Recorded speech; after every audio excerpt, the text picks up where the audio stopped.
always nga pero maminti man lang ako ga tubag nato sa atong mga interviews tanan nga opinion well makita gyud nato nga nagid tay system nato nga naigaklan kung asa makita man ninyo na it will take 3 to 4 months no sa kabian or purchase request sa usa ka doktor dito sa hospital nga ma-release ang tambal no ang ilang 3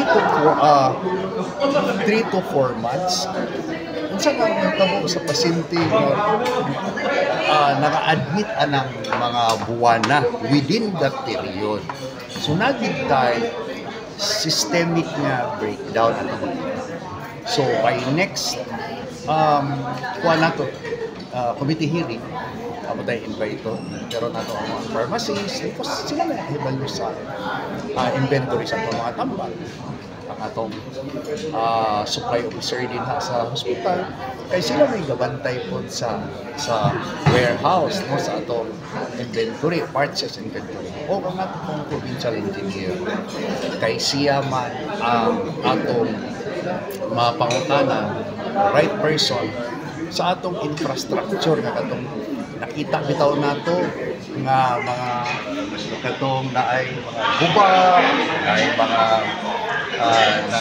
likit na nga katong during sa nakita nato sa social media nga daghay guba nato sa hospital and as far as I can remember 2022 later part of 2022 na pa-release ang atong gobernador 120 million pesos for the repair of 8 hospitals. So, what happened?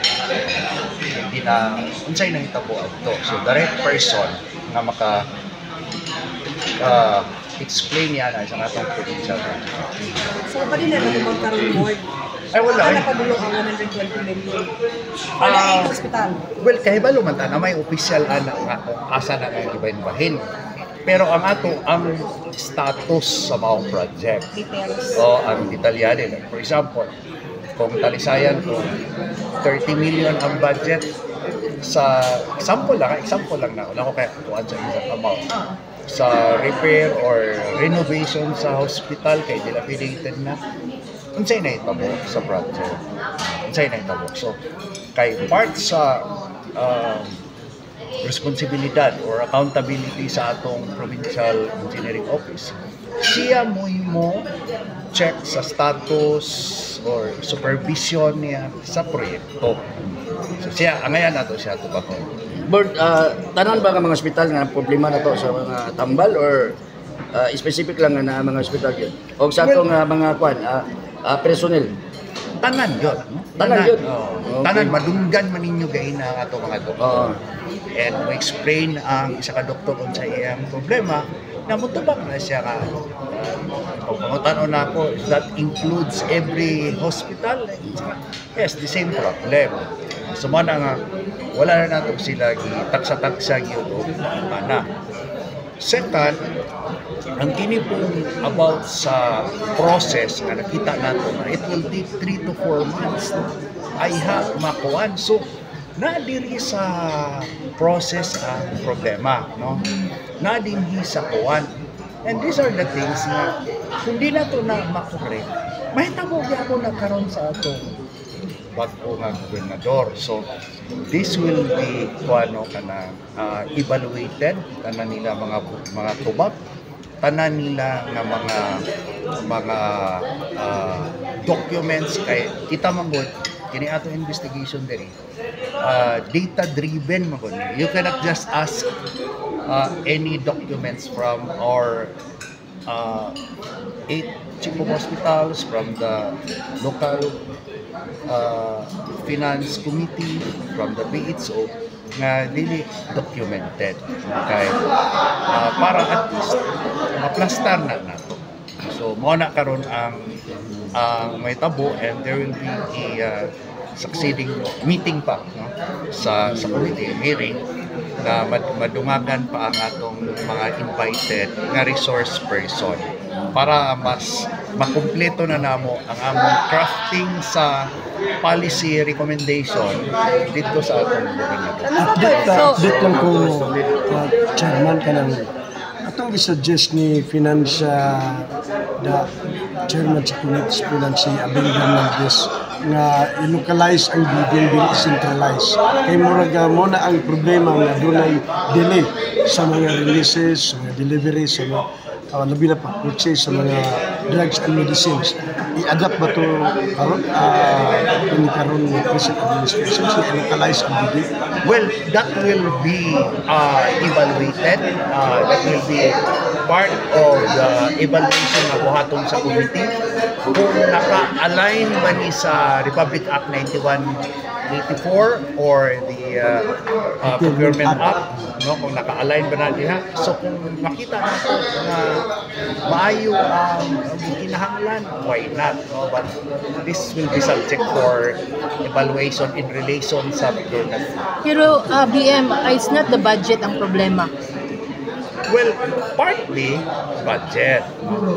But ang proseso gid nato, kumbaga ang the whole system naman ko na nato na epekto kay pras ana. Kung ingon man ko dito treasurer nga limited ang atong budget. So part sa gibudget sa hospital is nauban dito kung pila ang limited mo taas. Makaroon i-implement na siya, so, kulang na yun ang panunod sa prioritization na dayon. Diha na dayon ang epekto kay sama sa istorya po ina sa atong members sa local finance na sa ila okay ang process dito din mo abot sa treasurer o kanang siguro ang pagbayad niya diri po sa bidding process kay namugod tayo mga katawag ng mga regulatory drugs nga katong i-explain ni Dr. Ratonil Kakaina nga kinahanglan ito sa mga essential o mga esensya dili katong dangerous kinahanglan ka ng regulatory permit, no? Kinahanglan kay katong mga drugs sa ng morphine, example diazepam.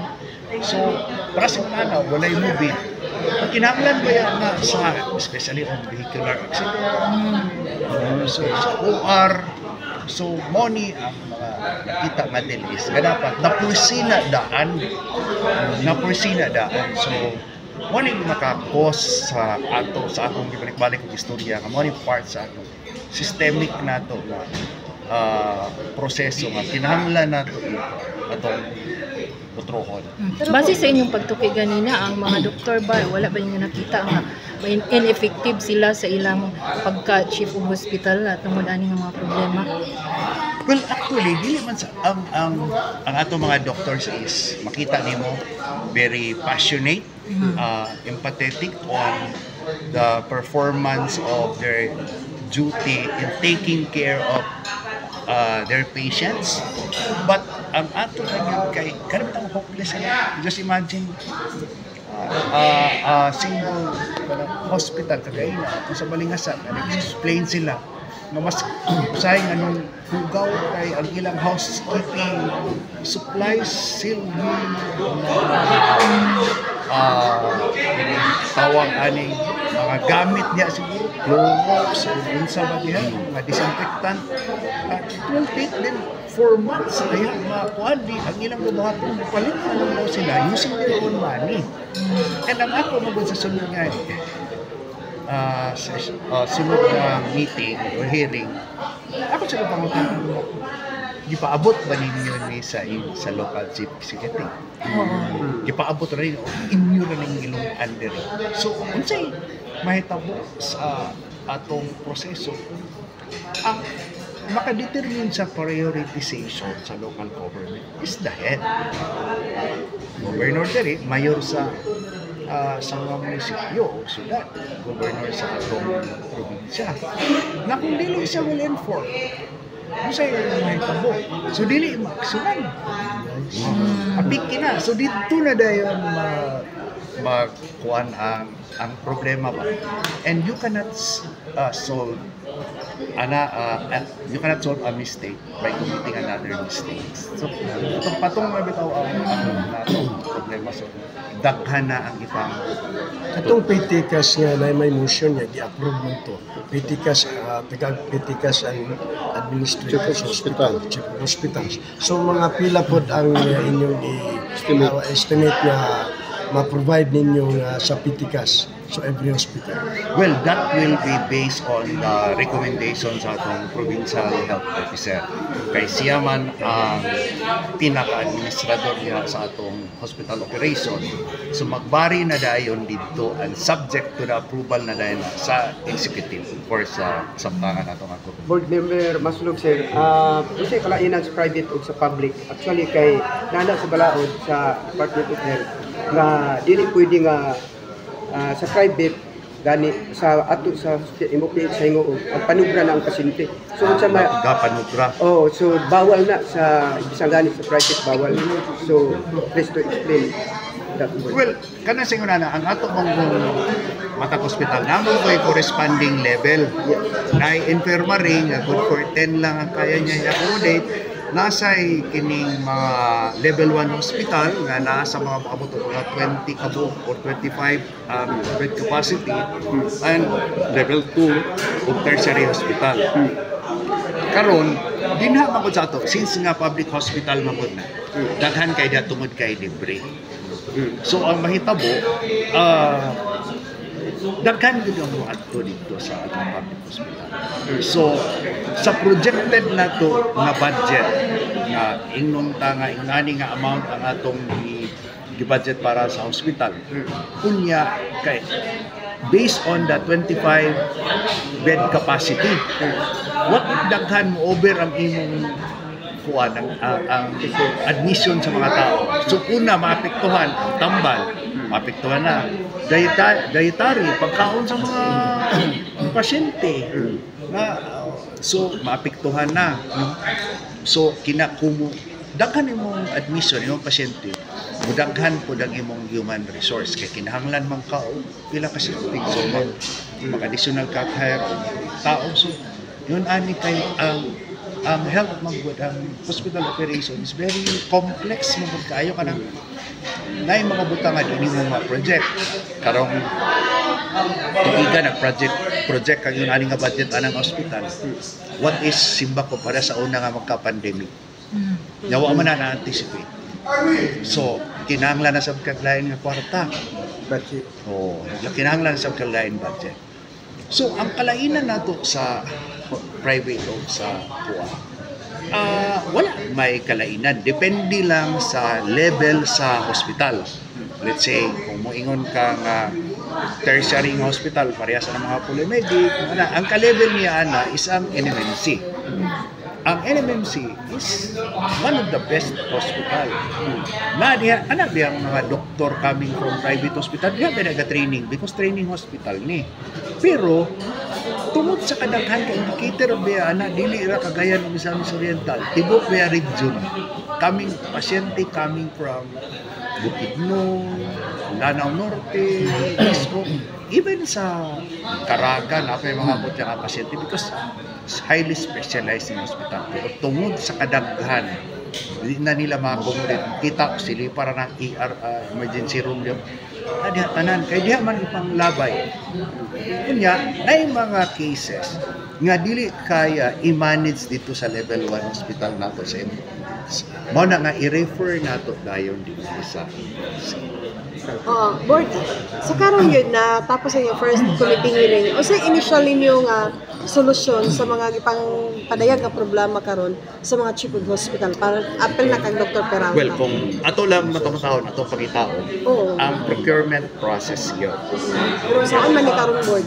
Procurement process, no, naman ko yung responsible person sa matag departamento nga ambakan sa papel. Directly i-implement nimo ang mga civil service law, local government code, ang atong procurement act, daghan kinung kuanan nga para mahatag og disciplinary action ang mga empleyado, officer sa government nga agian sa mga papel. Okay. Na ganitay kanang po no sa matay balaod sa civil service nga pila ra ka oras ang papel nga nasa imong table. And it has been long time neglected no sa kuano katong sa atong customer care nga ma-shorten ang atong kani mga balaod na Citizens Charter na to. citizens charter na to. So naay corresponding time na dapat conscious ta sa ingon ana kay para atong tagaan o aksyon dayon ang mga empleyado kung namang gani galangay-langay. Ikaw lang attention, BM? Or sa ibuhaton? Sa SP? This will be part of the recommendation kay ang tanan magud namo nga gihimo diri. Tanan namo nga recommendation ang mo-implementar ana ang atong government because that is her function no sa ang executive man ana but kami Execute. based bali sa atong fact finding nga gibuhat o kini naman tayo mga pangayoon pa nga mga documents sa PHO. This will be part sa recommendation nato nga. Pero BM basin pud nga ang gihire ana nga person na agid bitaw gi-required ang civil service na mo himo ana kay basin GO or walay kahibalo sa paggalihok ana nga mga procurement process bitaw so mao nang isa sa nakalangan. So wala ba na ninyo gilantaw pud? Well, makita man nato kay di ba kagaina katong nagsugod ni ipangutana nato unsa ang inyong normal o timeline sa process sa request ninyo sa drugs and medicines na pag mukha na pila ka di ba ingon sila na duha ka tayo semana pag-abot diri duha ka buwan diri na po so ingon ana so just imagine na pag request nila adto kay balo na ang mga chief hospital nga na ay mga pasyente nga naa dito so pag-process na every cause of delay na ay pasyente nga nagsama. So, ang inyo nakita karon i-recommend ninyo sa office ni Governor Juliet Oy. Yes. Na time frame, BM? Napa man may ipatawag nga mga department no and even ang PhilHealth. PDEA. How about PDEA? Pwede gihapon no kay amo man ang mitingan kung kinahanglan nato siya ipatawag tungod sa atong Requirements. o kanang atong mga regulated drugs nga para mas mapadali kanang mga inana. So naay mga butang basta ang atong imbitaran kadtong part sa process nga naka-cause sa delay. So, dito na ang final dayon nga recommendation. O dito na din after sa kanang mahuman na mo putawag. Kano sa mani ang next name? Mag-meeting kami karon sa kuan kung wala na priority nga mga kumasi next week. Okay. Hisgutan sa committee. Board na taga ba ni pagtagad doon ay mga package